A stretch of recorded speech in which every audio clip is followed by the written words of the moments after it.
When I say Zimmerman, you say charge the murderer now. Zimmerman! Zimmerman! Zimmerman! Zimmerman! Zimmerman! No justice! No accountability! No justice! No justice! No justice! No justice! What do we want? When do we want it? What do we want? When do we want it? What do we want? When do we want it? What do we want? When do we want it? Okay, I'm gonna hand over now to a brother from the Socialist Workers' Party, a man who's been in the struggle for a long time. Wayman Bennett, come forward, please.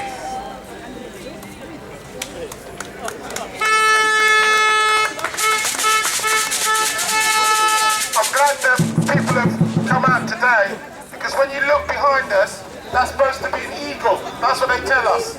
They're standing over us. I think it's a vulture, actually, because I don't think it represents anything about freedom. And I'm sure that many people have made the point that I've come out here and demonstrated for a long time against injustice. I was here when Rodney King was murdered by the police. Sorry, Rodney King was beaten by the police, and we're back again. But I do want to say something about the problems in terms of racist policing. I was involved in a campaign called the Roland Adams campaign, after somebody was murdered in Thamesmead by the same kind of gang that murdered Stephen Lawrence. And I was sitting in the room, and I said to people at the time that the police were involved in trying to stop our campaigns. They took me aside and told me I was a young brother and I didn't understand what was going on. To tell you the truth, I was wrong. I was too soft.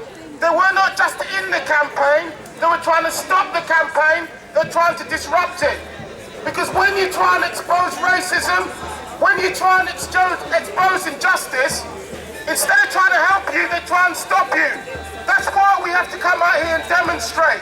Because when they kill people, when they murder people, if we don't come out and resist, then that means that they'll go and do it again. And that's why I'm glad that when Doreen Lawrence did not give up the struggle, that we should take a leaf out of her book and say that no justice and no peace, it comes out of the struggle to expose injustice and racism. But I have to say this, I was out there celebrating when Obama was elected. I was out there celebrating, and I tell you why I celebrated. Because Scott Heron and Tupac said there'd never be a black president, and there was. But I think he got there because of the struggle, because of civil rights, because of the Black Panthers, because people stood up. And that's the reason why I have to say there's still no justice and no peace, even though we've got a black man inside the White House. And that's the reason why we have to keep on demonstrating, both black and white. Because at the end of the day, when you look at the Occupy movement, when you look at the people standing out, when Angela Davis said that we have to fight against racism, but also fight the people that run Wall Street, it's important to do that.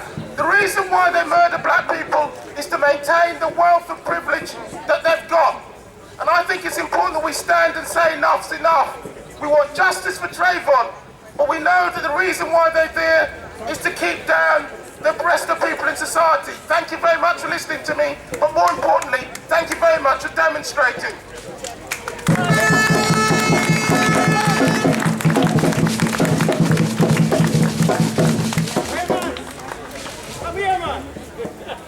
Get told off again.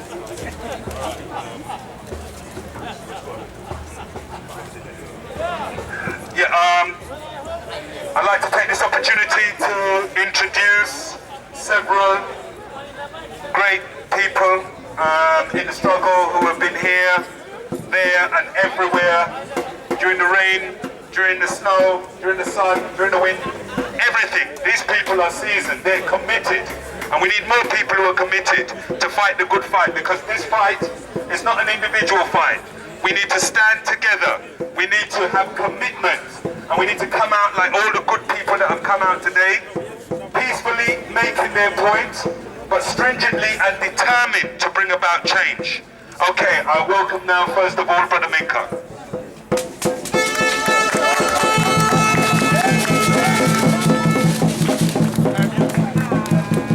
Right. I want to thank Brother Hulu from the National African People's Caribbean Organization. Have I got that right, brother? Okay. I want to thank, well, let me just say, my name is Minka from the Unite Friends and Families campaign. I'm also involved with the African People's Liberation Organization. And I'm also involved with a Saturday school and a legal surgery in which we're trying to get off the ground at the moment that will give our young people, in particularly, legal support when they fall prey to the victims of the society in which that they're living in. But first and foremost, I just want to thank my brother Olu, because Brother Olu rang me in the early hours of the morning, and anybody that know me knows that I'm not really into too much of the internet. And he said, did you hear the verdict about this Zimmerman? And I said, well, no. He said the dirty beast got off with the murder of your young brother, Trayvon. And he said, more than that. He said, we got to call a mobilization. I said, brother, whatever it is that you do, you know that you got my support 100%. But do please, reach out to a few forces.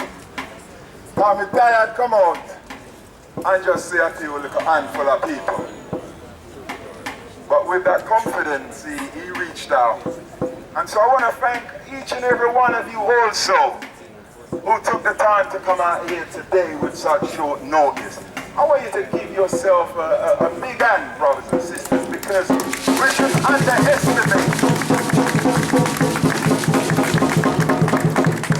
underestimate our presence here today, because one of the problems with our people today is that we've got accustomed to being brutalized. We've got accustomed to just being abused. We've got accustomed for us to just to be murdered. And even so much, I was speaking to some of our activist friends, and they said to me that, Minka, I'm not surprised about that verdict. And I took exception to that comment. No, I took exception to them saying I'm not surprised.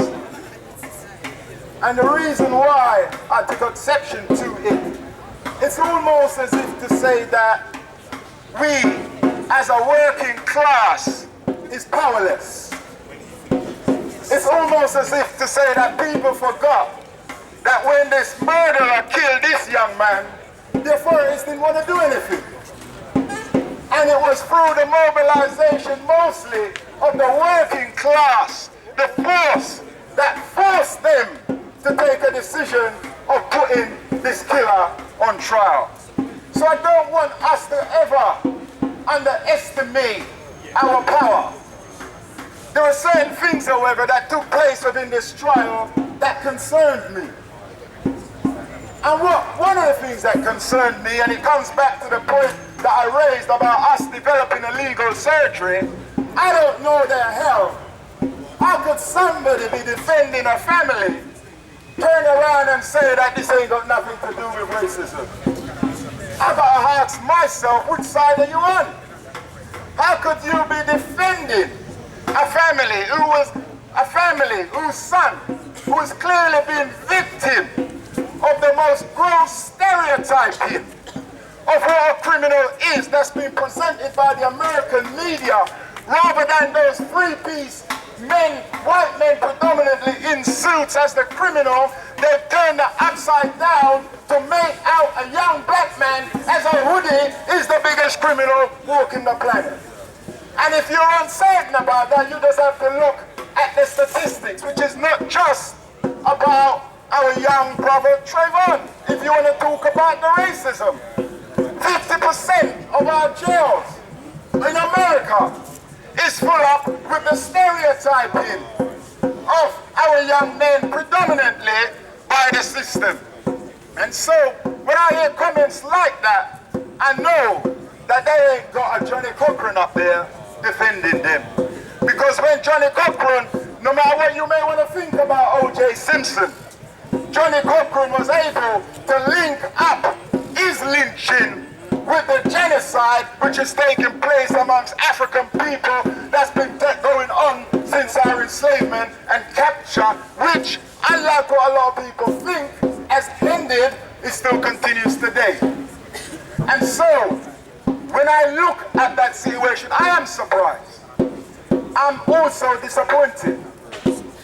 Because what happens in many of these cases is that we develop our resistance, and then it gets to a point we then put it over to the lawyers and say, let them take it over. And that's a big mistake. And we've got to redouble our efforts to make sure that killer is brought to justice. But the justice is not just for Trayvon's family. It's got to be a justice for all African and oppressed people who are facing the tyranny of their white American state. And when I say that, people I don't have to tell you about that sellout Uncle Tom, Barack Obama. I don't have to tell you nothing about that. But it's important that when we identify the system he represents, and not just to see the imprisonment or the killing of Zimmerman as a solution. The solution has got to be the overthrow of that system. The solution has got to be those killer thugs that's walking about the street has got to be accountable to us. And this is not just in America. We're talking about over here as well. I've mentioned I'm involved in a campaign called the United Friends and Families campaign. One of our families, Derek Bennett, running away from the police, showing the back 6 times, and the argument of the police in the court was that this was self-defense. So we don't have to look for America for the injustice, but also want to bring to your attention Azali Rodney. Azali Rodney again was a young black man. Police were following him for over 3 months. Could have arrested him at any time. Decided to carry out what they call a hard stop. For those people that went to the inquiry, this meant cold-blooded execution. This is not in America. This is right here. So this demand and the struggle for justice is something which we have got to see as something which has a direct impact on our lives. We know when the American imperialist system is weakened, we are strengthened. We know when we make links about brothers over there, we are strengthened over here.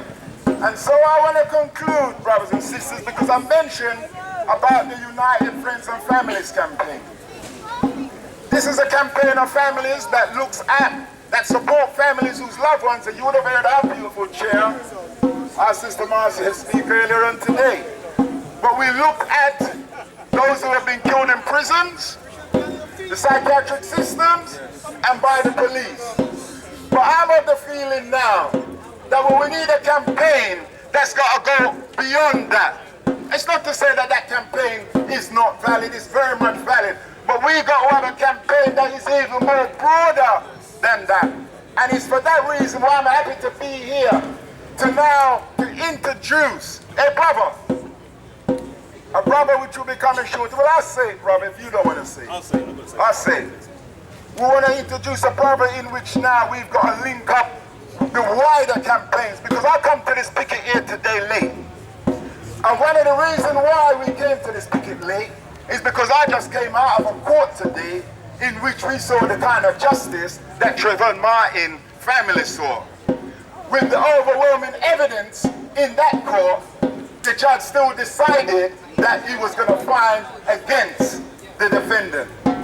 Now that court was filled out with our people, was filled out, and that was important. But what this shows is that we don't just need to have people inside of the court, we're going to need to have people outside of the court and make sure that nothing goes by. So we got to talk about a movement of civil disobedience. A movement that don't just focus on the so-called law, but recognize that the law is working in the interest of a few and not for our benefit. And if we're going to turn it upside down, we're going to have the equivalent power or stronger power, and the power is within us. I'm going to end with just one chant. And I just want to say it's not about Zimmerman. It's about what this government of America represented by Barack Obama is carrying on. I want to say that the attack which is taking place on a day-to-day levels of African people must be identified within the government of America. We must identify this attack as being part of the ongoing genocide against African people, in particularly in America. And so I end with the chant as I